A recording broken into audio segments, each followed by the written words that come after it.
থেকে অসংখ্য ধন্যবাদ।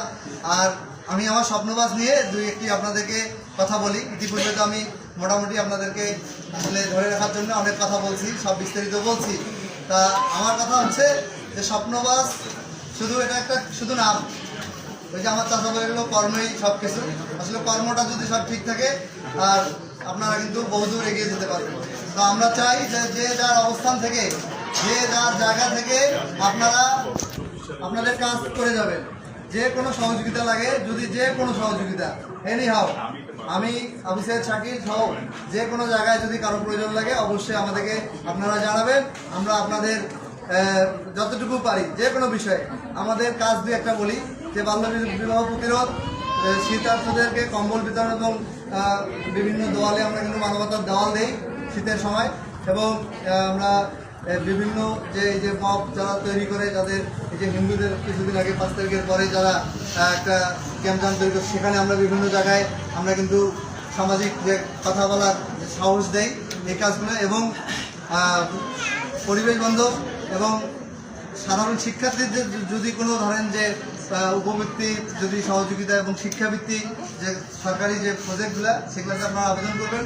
এবং আমাদের কলেজেও অনেক সুযোগ সুবিধা আছে, সেই সব সুযোগ সুবিধার জন্য আপনারা আমাদের স্যারের কাছে সরাসরি যেতে পারেন। স্যার খুব উদারতা মানুষ, আপনাদের যদি কোনো পার্সোনালি যদি কোনো কথা বলা থাকে আপনারা স্যারের সাথে বলতে পারেন। স্যারকে যারা অনেকেই ভয় খায় যে প্রিন্সিপাল স্যারের কাছে যাব, সেই ধরনের আমাদের স্যার না।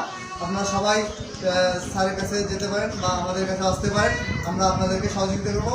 এবং আমাদের কাজ যদি ভালো হয় আমরা চাবো যে এই কাজগুলো আপনাদের এলাকায় আপনারা ছড়িয়ে দেন। যেহেতু আমাদের সময় হচ্ছে, আমি আমার বক্তব্য বাড়াবো না। আজকে স্বপ্নবাস পরিবার কর্তৃক আয়োজিত বৃক্ষরোপণ এবং বিবাহ জামা বিতরণ এই কর্মসূচি যারা এখানে মঞ্চে উপস্থিত আছেন, বিশেষ করে এই স্বপ্নবাস পরিবারের উত্তম থাকে আমার স্টুডেন্ট এবং আরও অনেক ছাত্র নেতৃবৃন্দ এখানে আছে। বিশেষ করে আলহাজ সৈয়দ আলী একজন সমাজসেবক, সুপরিচিত সমাজসেবক, তার সুযোগ্য পুত্র। আজকে তার সাথে আমার প্রথম দেখা হলো। বাবু সাহেব এখানে উপস্থিত আছেন এই প্রোগ্রামটাকে উৎসাহিত করার জন্য, তোমাদের মাঝে এইরকম কল্যাণমূলক কাজে উৎসাহ জাগ্রত করার জন্য তিনি এখানে উপস্থিত হয়েছেন। আমি তাকে ধন্যবাদ জানাই। অনেক ব্যস্ত মানুষ, পলিটিক্যাল মানুষ তো বটে এবং ব্যবসায়ী মানুষ, সুতরাং ব্যস্ততার শেষ নাই।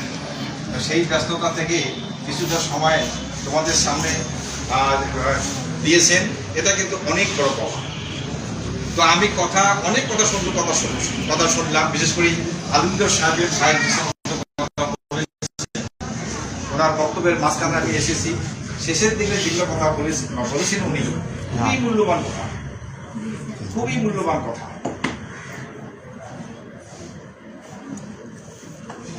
মাননীয় প্রধানমন্ত্রীর বৃক্ষরোপণ যে পঞ্চবার্ষিকী পরিকল্পনা, তারই অংশ হিসেবে ছোট্ট একটা কাজ যদি করে দেখাও আজ, জেগে উঠবে সবাই, তুমি তোলো আওয়াজ। ছোট্ট একটা কাজ যদি করে দেখাও আজ, জেগে উঠবে সবাই, তুমি তোলো আওয়াজ।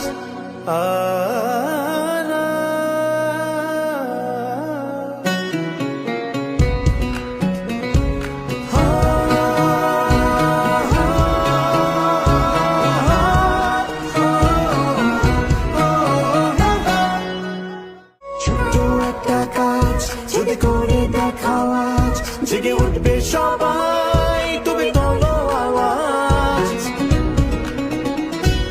ছোট্ট একটা কাজ যদি করে দেখাও আজ, জেগে উঠবে সবাই, তুমি তোলো আওয়াজ।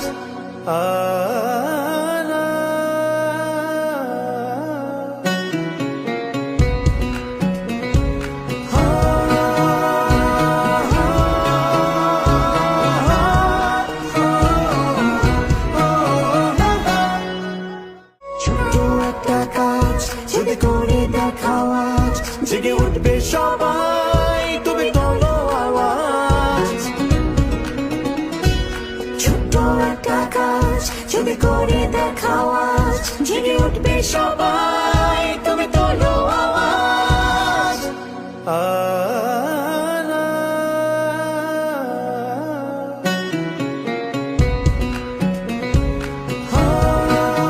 পরিবেশের ভারসাম্য রক্ষা এবং সবুজ ভবিষ্যৎ গড়ার প্রত্যয়ে নীলফামারীর জলঢাকায় অনুষ্ঠিত হয়েছে বৃক্ষরোপণ কর্মসূচি 2026। রবিবার 23 আগস্ট 2026 জলঢাকা সরকারি কলেজে সামাজিক সংগঠন স্বপ্নবাজ পরিবারের আয়োজনে অনুষ্ঠিত হয় এ কর্মসূচি। দেশনায়ক ও বিএনপির ভারপ্রাপ্ত চেয়ারম্যান তারেক রহমানের উদ্যোগে বৃক্ষরোপণ কর্মসূচিকে এগিয়ে নেওয়ার ধারাবাহিকতায় শিক্ষার্থীদের মধ্যে বৃক্ষরোপণের গুরুত্ব ও পরিবেশ সুরক্ষার প্রয়োজনীয়তা তুলে ধরে আলোচনা অনুষ্ঠিত হয়। আলোচনা শেষে শিক্ষার্থীদের হাতে বিভিন্ন প্রজাতির চারাগাছ উপহার দেওয়া হয়। এর মাধ্যমে শিক্ষার্থীদের মধ্যে বৃক্ষরোপণ, গাছের পরিচর্যা এবং পরিবেশ রক্ষায় সচেতনতা তৈরির উদ্যোগ নেওয়া হয়। অনুষ্ঠানে সভাপতিত্ব করেন স্বপ্নবাজ পরিবারের প্রতিষ্ঠাতা ও পরিচালক আবু সাইদ শাকিল। সংগঠনের চেয়ারম্যান আলমগীর হোসেনের সার্বিক আয়োজনে অনুষ্ঠানে প্রধান অতিথি হিসেবে উপস্থিত ছিলেন মুক্তা হিমাগারের ব্যবস্থাপনা পরিচালক শরীফুল ইসলাম বাবু। বিশেষ অতিথি হিসেবে উপস্থিত ছিলেন জলঢাকা সরকারি কলেজের অধ্যক্ষ প্রফেসর মোজাফফর হোসেন, শিক্ষক পরিষদের সাধারণ সম্পাদক সেলিমুর রহমান সেলিম এবং ভূগোল ও পরিবেশ বিভাগের প্রভাষক জুলফিকার আলী ভুট্টু। এছাড়াও আমন্ত্রিত অতিথি, শিক্ষক শিক্ষার্থী, স্বপ্নবাজ পরিবারের সদস্য এবং স্থানীয় গণ্যমান্য ব্যক্তিরা অনুষ্ঠানে উপস্থিত ছিলেন।